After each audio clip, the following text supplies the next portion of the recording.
ఎందుకు నిరసనలు చేయొద్దు అన్న ముఖ్యమంత్రి గారు మళ్ళీ మీరు చేస్తా ఉన్నారు కదా? చేయొద్దు అంటే ఇంతవరకు 6-7 మంత్ అవుతుంది కాంగ్రెస్ ప్రభుత్వం వచ్చి. మన ప్రభుత్వం కానీ 6-7 మంత్ టైం ఇచ్చామన్నా. మాకు ఇంకా టైం లేదు, మా ఓపిక నశించింది, మాకు చావులు తప్ప వేరే మార్గం లేదు. చూడండి అన్న, ఇప్పటి వరకు చరిత్రలో ఏ దేశంలో ఇంతవరకు ఏ కోర్టులో 24 సార్లు పోస్ట్ పోన్ కాలేదు. చూడండి అన్న, 24 సార్లు కోర్టులో పోస్ట్ పోన్ అయితే మా కోర్టులో న్యాయం జరగకుండా పోస్ట్ పోన్ చేపిస్తే మేము ఎవరు చెప్పుకోవాలి? ఇటు రాజకీయ వ్యక్తులు మాకు న్యాయం చేయరు, ఏ ప్రతిపక్ష పార్టీలు సపోర్ట్ చేయరు, కోర్టులో కూడా సపోర్ట్ చేయరు. మేము ఎక్కడికి పోవాలి చెప్పుడు? ఎవరితో వెళ్ళాలి చెప్పు? మాకు చూడన్న 24 టైమ్స్ పోస్ట్ పోన్ అయింది కదా, ఇప్పటికి మించిపోయింది ఏం లేదు. వారం రోజులు మాకు జీవో నెంబర్ Part 6 సవరించండి. మామూలుగా ఏమంటున్నారు అంటే మామూలు రిజల్ట్ ఇచ్చారు అంటున్నారు కదా, ఆల్రెడీ ఇప్పుడు బ్యాక్లాగ్ పోస్టులు 1200 పోస్టులు బ్యాక్లాగ్స్ ఉన్నాయి, టీఎస్ఎస్ పోస్టులు. అందులో 1-2 వేల పోస్టులు క్రియేట్ చేసి మాకు ఇస్తేనంటే మేము జీవితాంతం గుర్తుపెట్టుకుంటాం కదా. మేము గెలిపించిన సీఎం రేవంత్ రెడ్డి గారు, మా డిస్ట్రిక్ట్ సీఎం రేవంత్ రెడ్డి గారు మాకు న్యాయం చేసిందని గెలిపించినాం కదా. మాకు న్యాయం చేసిందంటే మేము తరతరాలు మా ఇంట్లో ఫోటో పెట్టుకుంటాం, మాకు న్యాయం చేసిరని.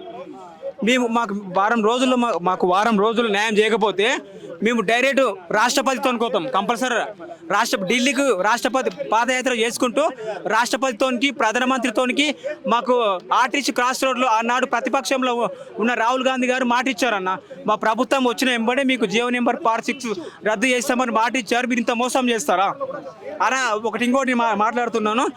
ఈ మన తెలంగాణ రాష్ట్రంలో ప్రతిపక్ష పార్టీలు ఉన్నాయి, ఇంతకు చచ్చిపోయాయి. నాకు అర్థం కాదు, ఇంతవరకు ఏ ప్రతిపక్ష నాయకుడు మా జీవో నెంబర్ Part 6 గురించి కొందరు మాత్రమే మాట్లాడు. బీజేపీ వాళ్ళని 8 మంది గెలిపించిన మన ఎంపీలని ఒక్కరోజు కూడా ఎవరు మాట్లాడలేరు. ఎందుకన్నా మీరు ఉండి నాకు అర్థం కాదు. మీరు తెలంగాణ రాష్ట్రం మీకు అధికారం కావాలా? 8 సీట్లు ఇస్తే కూడా మీరు మా గురించి కొట్లాడినప్పుడు మీకు అధికారం ఎందుకు ఇస్తాం? మీరు 8 ఎంపీ సీట్లు ఇచ్చాము, 8 ఎమ్మెల్యే సీట్లు ఇచ్చాము బీజేపీ వాళ్ళు. మీరు ఏం చేస్తున్నారు? ఎప్పుడు చూసినా మసీదులు చదువుతాము, వాళ్ళకి ఇలా గొడవ పెట్టరు కాదు. స్టేట్లో జీవో నెంబర్ Part 6 గురించి 2 సంవత్సరాల నుంచి కొట్లాడుతున్నారు పిల్లలు. వాళ్ళ గురించి కొట్లాడదామని తెలియలేదు మనలో. మీరు ఎలక్షన్లకు వచ్చినప్పుడు ఒకటే మీరు కమ్మగా మాట్లాడతారు, ఓట్లు లేపుకున్నారు, తర్వాత ఫోన్లు లేపారు, ఏం లేపారు. మీ ఇంతకు ఏమనుకున్నా నాకు అర్థమవుతలేదు. కాబట్టి ఇప్పటికైనా మించిపోయింది ఏం లేదు. తీర్మానం మల్లన్న ఎమ్మెల్సీ గెలిపిస్తే జీవో నెంబర్ Part 6 రద్దు చేస్తామని మేనిఫెస్టోలో ఫస్ట్ మాదే పెట్టిండు. గెలిపించిన తర్వాత ఫోన్లు మాట్లాడుతున్నాడు. ఇది న్యాయమా మీకు? ఒక విషయం ఏంటంటే 46 జీవో అని చెప్పి వచ్చిందని చెప్పి మేము కాంగ్రెస్ గవర్నమెంట్కి జీవో 46 వస్తే మేము దాన్ని రివర్స్ చేసి 64 చేసి చూపించాం సీట్లు. మీరే మాట్లాడిరు, ముఖ్యమంత్రి గారు మీరే మాట్లాడిరు, ఇది నిరుద్యోగుల ప్రభుత్వం, నిరుద్యోగులు తెచ్చిన ప్రభుత్వం అని మాట్లాడిరు.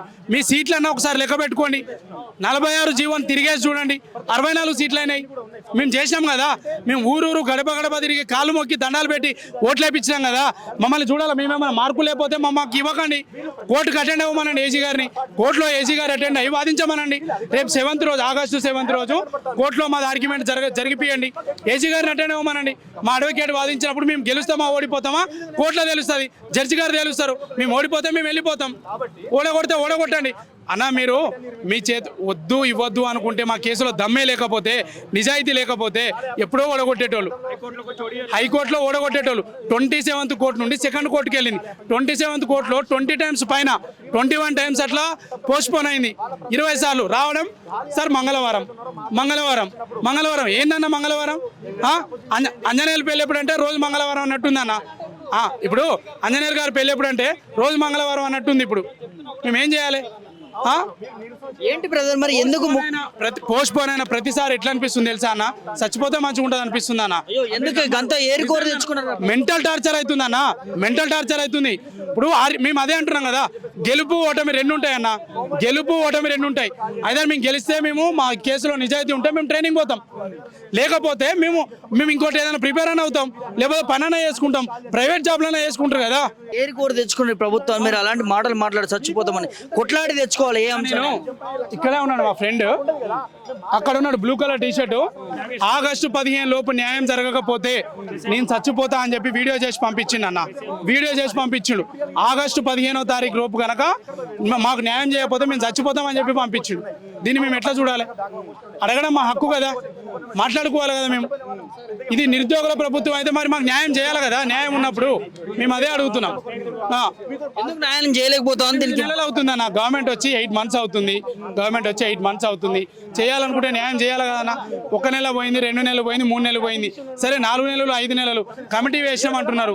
కమిటీ వేసిరు ఓకే, కమిటీ ఏం చేస్తుంది చెప్తుందా?